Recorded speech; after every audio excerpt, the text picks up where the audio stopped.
बिस्मिल्लाहिर्रहमानिर्रहीम। हारून अंजुम ऑफिशियल के साथ आपके सामने हाजिर खिदमत हूँ। प्रोग्राम में दो तीन इंतहाई अहम अमूर पर बात करेंगे। सबसे पहले ईद की तातीलात के बाद सुप्रीम कोर्ट में एक मरतबा फिर अज खुद नोटिस केस की समाअत का आगाज होगा। फैसला कुन राउंड होगा। क्या पार्लिमान वजीर आजम मियाँ मोहम्मद शहबाज शरीफ को बचा पाएगी या chief justice of Pakistan Umar Ata Bandial executive order के जरिए अपने घर चले जाएंगे। कामयाब वो होगा जो पहले अटैक करेगा। ईद की छुट्टियों के दौरान दो अहम तरीन ऑडियो लीक्स हुई। पहली ऑडियो चीफ जस्टिस जनाब उमर अता बंदयाल की सास की तारिक रहीम की बीवी के साथ, और आज दूसरी ऑडियो साबका चीफ जस्टिस जनाब साकिब निसार की जनाब सीनियर वकील तारिक रहीम के साथ। इंतहाई अहम पहलू है कि दोनों ऑडियोज में एक तरफ जनाब तारिक रहीम और दूसरी ऑडियो में उनकी बीवी मौजूद है, और दूसरी तरफ चीफ जस्टिस ऑफ पाकिस्तान की मदर इन लॉ और साबिक चीफ जस्टिस जनाब साकिब निसार आज खुद मौजूद हैं। इंतहाई अहम नोयत का फैसला है क्योंकि साबका चीफ जस्टिस पर यह इल्ज़ाम आयद किया जाता रहा है कि वो अपनी रिटायरमेंट के बाद पाकिस्तान तहरीक इंसाफ के लिए सुप्रीम कोर्ट ऑफ पाकिस्तान को मैनेज करते आ रहे हैं। आज की जो ऑडियो लीक हुई उसमें तारिक रहीम और साबका चीफ जस्टिस के दरमियान जो मुकालमा हुआ उसका बुनियादी नुक्ता यह था कि किस तरह या किस कानून के तहत या किस आईनी शिक के जरिए वजीर आजम मियाँ मोहम्मद शहबाज शरीफ को उनकी काबीना को तौहीन अदालत के जरिए उनके ओहदे से सबकदोश किया जा सकता है। इंतहाई परेशान कुन बात है कि मियाँ मोहम्मद नवाज शरीफ की नाअहली से शुरू होने वाला सिलसिला वजीर आजम मियाँ मोहम्मद शहबाज शरीफ की नाअहली तक पहुंच चुका है। इस तमाम मामले का बुनियादी किरदार साबका चीफ जस्टिस साकिब निसार, जब वो चीफ जस्टिस ऑफ पाकिस्तान थे तब भी वो पाकिस्तान तहरीक इंसाफ के लिए सहूलतकारी करते रहे, और जब वो रिटायर हुए हैं तो वो फिर पाकिस्तान तहरीक इंसाफ के लिए सुप्रीम कोर्ट ऑफ पाकिस्तान को मैनेज कर रहे हैं। इंतहाई परेशान कुन बात है कि पाकिस्तान का सबसे बड़ा इंसाफ का इदारा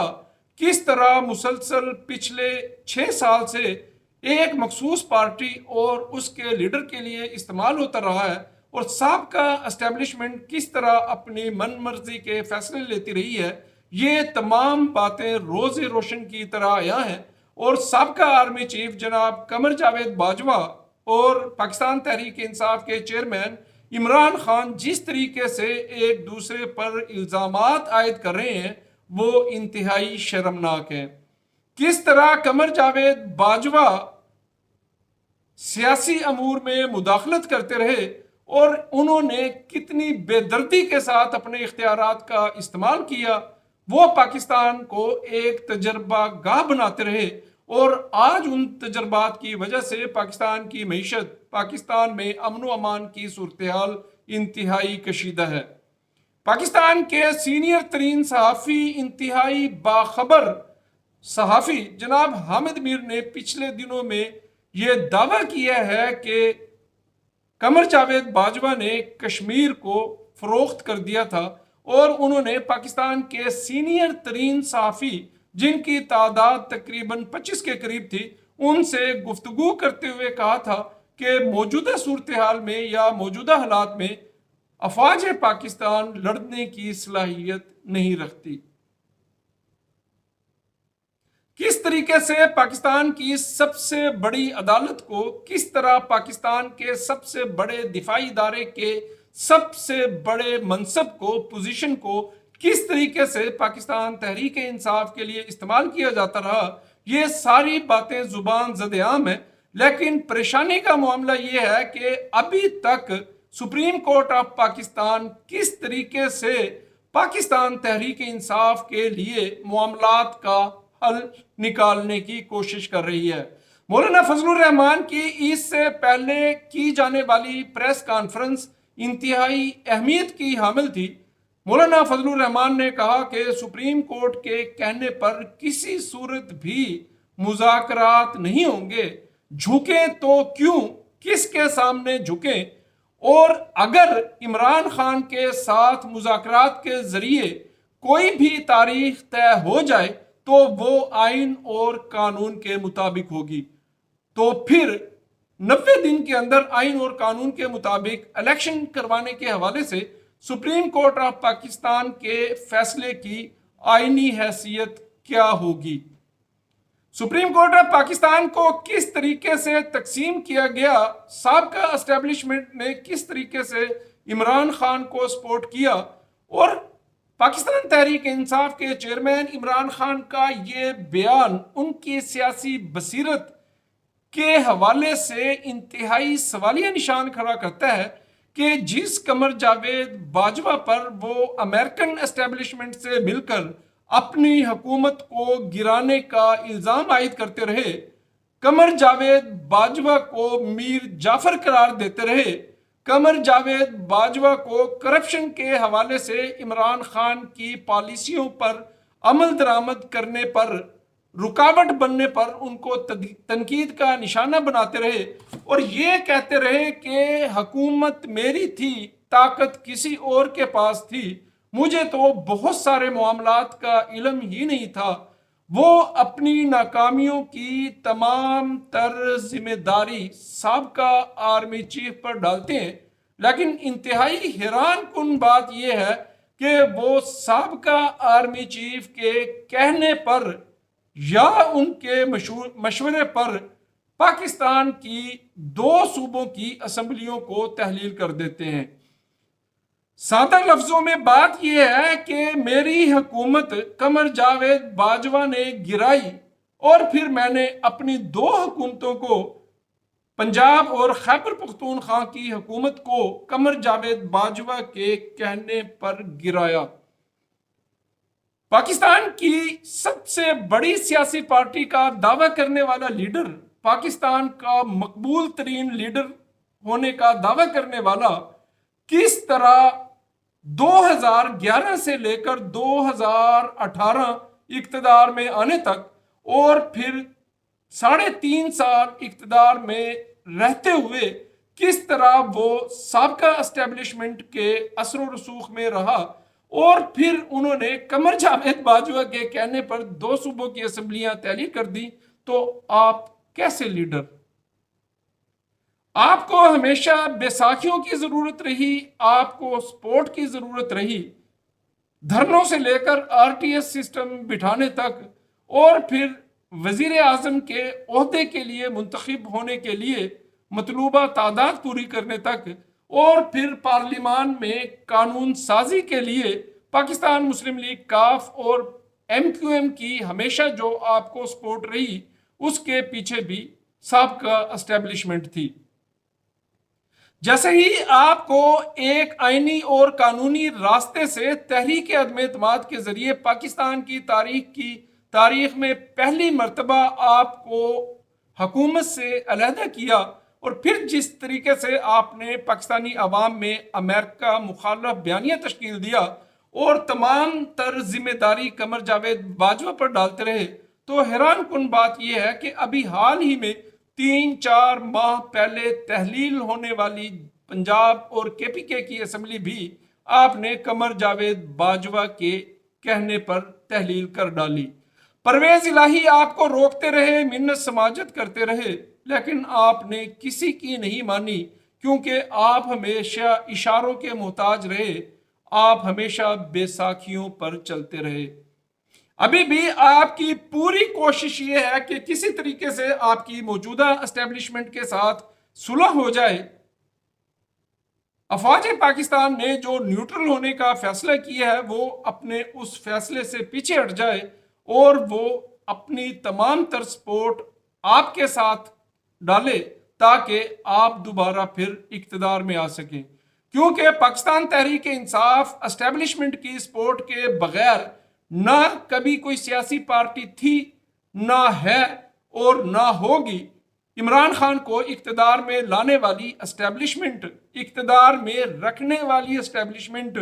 और अब फिर वो एस्टेब्लिशमेंट से सिर्फ इसलिए सुलह करना चाहते हैं कि वो इक़्तिदार में वापस आ जाएं। लेकिन इमरान खान को ये मालूम होना चाहिए कि एतमाद एक ऐसी चीज़ है, जब ये एक दफ़ा टूट जाती है और जब आप अपने पालने वालों, लाने वालों, इक़्तिदार में रखने वालों को इस तरीके से आप उनकी करैक्टर असैसिनेशन करें, आप पाकिस्तानी कौम के अंदर पाकिस्तान के सबसे बड़े रियासती इदारे को रोज़ जो है उनको कटहरे में खड़ा करें, उनके खिलाफ एक गलीज मुनज़्ज़म मुहिम शुरू करें, तो किस तरह ये मुमकिन है कि पाकिस्तान के रियासती इदारे आप पर एतमाद कर सकें? क्योंकि ना आपका आपकी ज़ुबान पर कंट्रोल है और ना आपका आपके जहन पर कंट्रोल है। क्योंकि आपको तो ये भी मालूम नहीं होता कि आपने सुबह क्या बात की, दोपहर क्या बात की और शाम को आप क्या बात कर रहे हैं। इमरान खान ने पाकिस्तान को बहुत मुश्किल दोराहे में खड़ा किया है। मैं एक ही बात करता हूं कि पाकिस्तान कभी भी इन गंभीर मामलात से आगे नहीं बढ़ सकता जब तक इमरान खान, कमर जावेद बाजवा, साकिब निसार और जनरल फैज हमीद, जो पिछले 6 साल से मुसलसल पाकिस्तान को अपाहज करने, पाकिस्तान को कमज़ोर करने और सियासी अमूर में मुदाखलत के ज़रिए पाकिस्तान को अदम इस्तेहकाम का निशाना बनाते रहे, जब तक इनका एहतसाब नहीं किया जाएगा उस वक़्त तक पाकिस्तान आगे नहीं बढ़ेगा। तमाम तर ऑडियो लीक्स होने के बाद, तमाम तर कहानियां, स्टोरियां, सबूत मंजर आम पर आने के बाद भी साकिब निसार आज भी पाकिस्तान तहरीक इंसाफ के सहूलतकार हैं और जनरल फैज हमीद मुसलसल अपनी बाकियात के जरिए मौजूदा एस्टेब्लिशमेंट को नाकाम करने की कोशिशें कर रहे हैं, तो किस तरह पाकिस्तान आगे बढ़ सकता है? इंतहाई परेशान कुन बात है कि जिन पिलर्स पर रियासत खड़ी होती है, जब आप उन पिलर्स को ही इतना कमज़ोर कर दें कि वो रियासत का बोझ बर्दाश्त ना कर सकें, तो रियासत की बका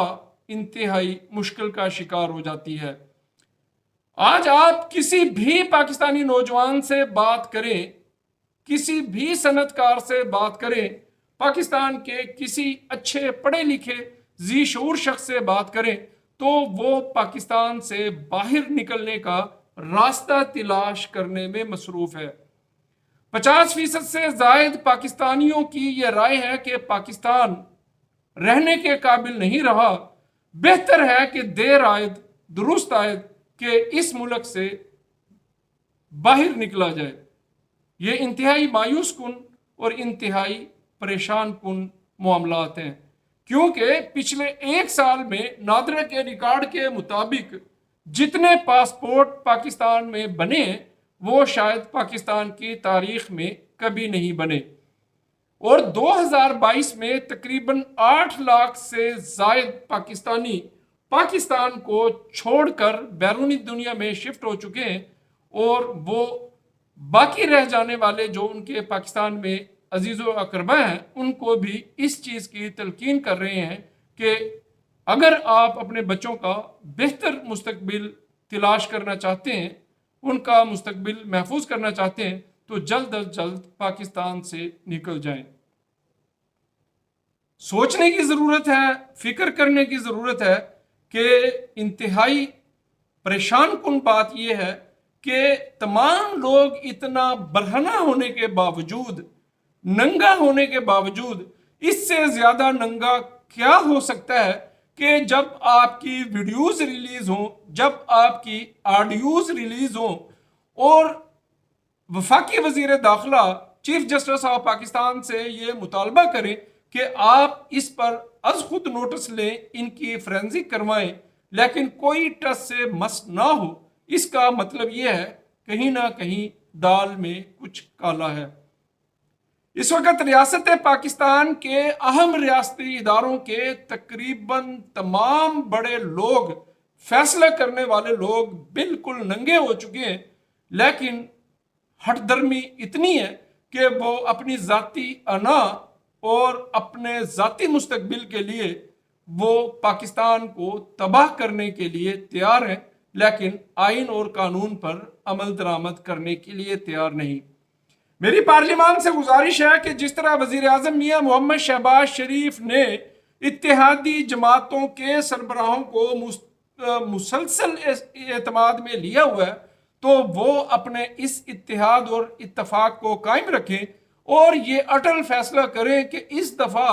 वजीर आजम कुर्बान नहीं होगा, क्योंकि पाकिस्तान की 75 साल तारीख में हमेशा वज़रा ही कुर्बान होते रहे हैं। इस दफ़ा अगर कुर्बानी देना होगी या किसी को कुर्बान